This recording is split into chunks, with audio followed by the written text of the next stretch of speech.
Nasa Kalumpang Marikina ako. May na-discover na naman akong masarap at authentic na bilihan ng kutsinta. Kung isa kayo sa mahilig kumain ng kutsinta ay pumunta lang po kayo dito. Kamanings, puto at kutsinta ang bago kong na-discover na masarap na bilihan ng kutsinta. Sayang nga lang at hindi na sila gumagawa ng puto ngayon. Wasteable naman ang kanilang pwesto kaya madali lang itong hanapin. Dahil nandito lang sila sa number 1 General F. Santos Street, corner MH Del Pilar Street, Barangay Kalumpang, Marikina City.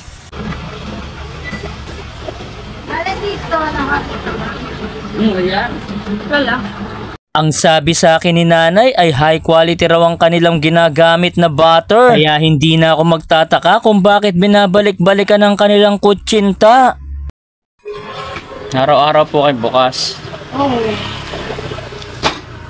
Kung gusto nyong pumunta sa Kamanings at matikman ang kanilang masarap na kutsinta, ay open sila ng 9 AM until 4 PM, Monday to Sunday. Agahan nyo lang po ang pagpunta dahil mabilis maubos ang kanilang kutsinta. At kung hindi nyo na itatanong, ang Kamanings ay nasa 55 years na pala nag-o-operate. Kaya kilalang kilala na ang Kamanings sa paggawa ng puto at kutsinta. Ipasa na din ni Kamanings sa kanyang anak ang paggawa ng kutsinta. Ang isang bilao ng kutsinta ay nagkakahalaga ng 700 pesos. Meron din silang half bilao na nagkakahalaga ng 350 pesos. Meron din silang nanakatablang na nagkakahalaga ng 90 pesos. Kaya nag-order na ako ng isang tab para matikman ang masarap na kutsinta ng Kamanings. Grabe pala talaga ang sarap nitong kutsinta ng Kamanings. Biruin nyo, sa 55 years na nilang gumagawa ng kutsinta ay talagang perfect na ang sarap ng kanilang kutsinta. Lalasahan mo din ang langka na nilagay nila dito. Ang butter na pinahid ay talaga namang high quality. Kaya kung gusto niyo matikman ang masarap na kutsinta, ay bumisita lang po kayo dito sa Kamanings. O paano? Dito ko natatapusin ang food vlog ko. I-follow na din ako at paki-like and share ng aking video. Marami pong salamat. Ingat!